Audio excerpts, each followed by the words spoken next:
rapte zikir var, bu trackte ilim var. Beslenir iman, Allah Allah. Her yer ihtilaf, şer ve istila. Bence bir liman, Allah Allah.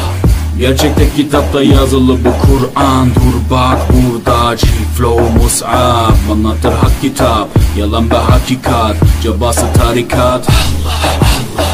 Sana yobaz derler, böyle olmaz derler. Onlar gibi düşünmedikçe çoban derler. Biz Müslümanız, düşüncemiz hüsnü zandır. Bak istediğin güçle saldır.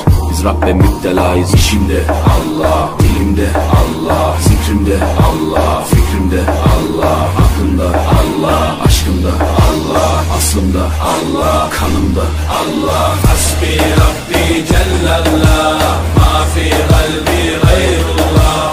Nur Muhammed sallallahu, la ilahe illallah. Hasbi Rabbi Cellallah, ma fi kalbi gayrullah. Nur Muhammed sallallahu, la ilahe illallah. Bu benden bir davet, nefse ikamet, hem de tek çare Allah Allah. Bu hayat imtihan, şeytandan intikam, sayısız iltifat Allah Allah. Güvendiğin dağlara kar yağar bak ancak Allah asla seni satmaz.